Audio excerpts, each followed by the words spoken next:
There's a certain form of listening that happens beneath the surface of words.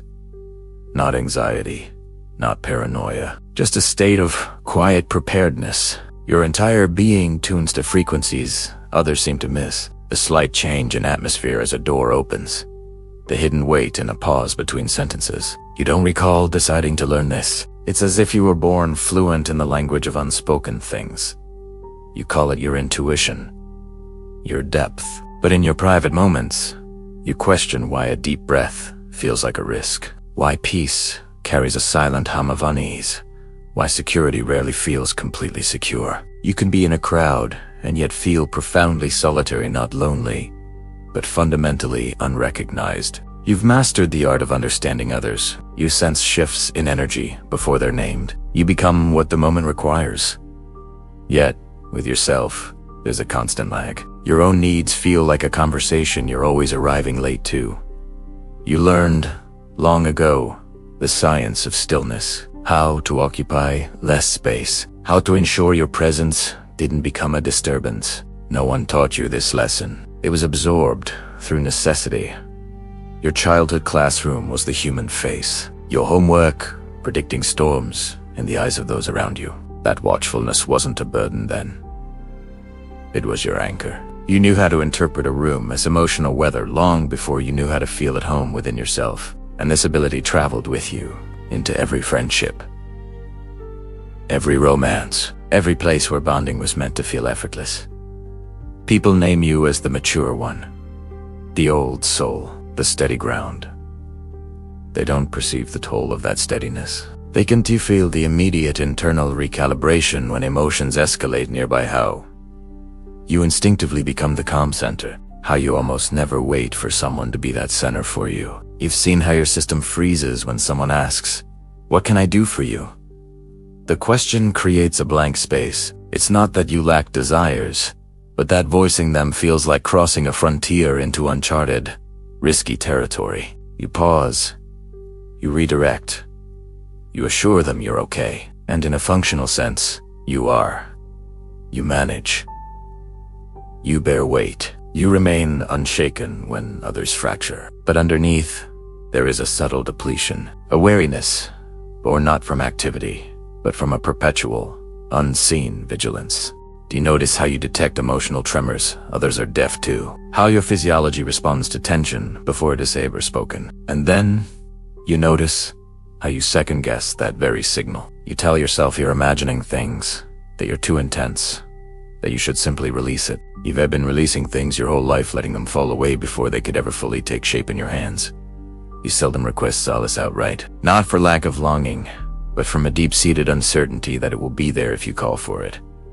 So, you developed a silent sovereignty. You learned the craft of housing turmoil without a single outward sign. How to metabolize experience internally. How to remain operational even when your internal world feels unsteady. People respect this in you.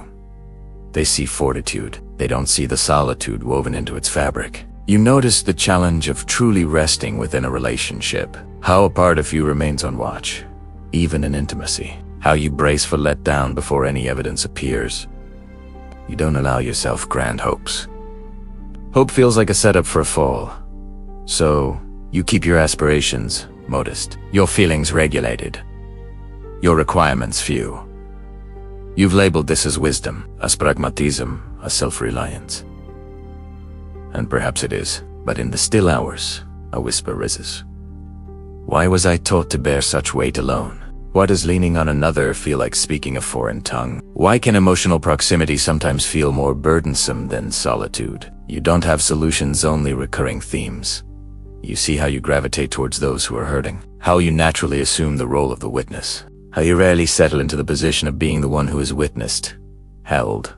When someone tries to approach your core, you feel vulnerable, not understood, but lied bare, as if something essential could be mishandled. So you maintain levels, you disclose with caution. You unfold piece by piece. You govern what others are permitted to touch. This control isn't about manipulation. It's about preservation. You are often called resilient. But resilience wasn't an ambition, it was an adaptation. And adaptations forged in early years become as invisible as air. You don't view yourself as someone who is deprived, Your basic needs were met. There was a roof, structure, people, but something intangible was absent, something that defied labeling. You weren't taught how to be soothed, you were taught how to endure. You didn't learn how to dissolve into connection. You learned how to remain upright amidst flux. And now, decades later, those early instructions still dictate your navigation through life. You feel most secure when you are the comprehending one, the noticing one, the composed one. But to inhabit that role without cease carries a price you seldom admit, because admission would demand a pause, and pausing has never felt like a viable choice.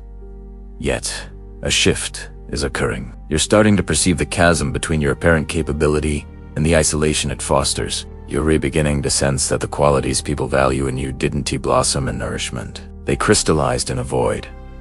That truth hasn't fully emerged yet. For now, it murmurs softly in the way you stay attuned even in tranquility, in the way you recoil from relying on another, in the way you mastered emotional accuracy over emotional liberty. Your strength is real, and so is its quiet cost. And somewhere, beneath all these layers, a question waits. What did you have to become when there was no one to share the emotional gravity with you? Over time, you see that what others interpret as detachment feels entirely different from within. It doesn't feel like retreat.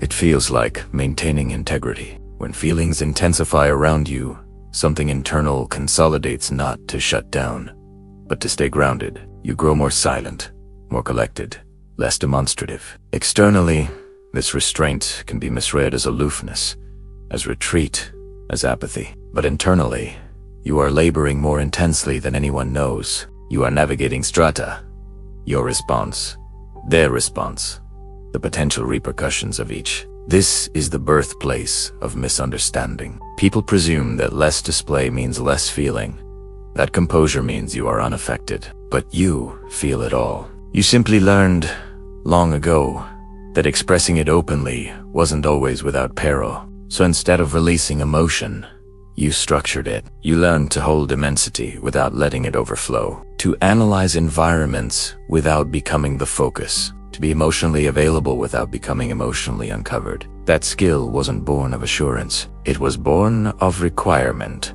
And here, the narrative quietly pivots. What appears as emotional space today is not a lack of connection. It is the practice of self-containment. You aren't stepping back from a lack of care. You are stepping inward because you learned that equilibrium begins there. This realization is profound because it recontextualizes your entire story. The characteristics you formed weren't badges of resilience chosen from freedom. They were adjustments crafted when emotional safeguarding was unavailable. You became perceptive because the environment was unpredictable. You became independent because support was intermittent. You became serene because chaos required a calm point.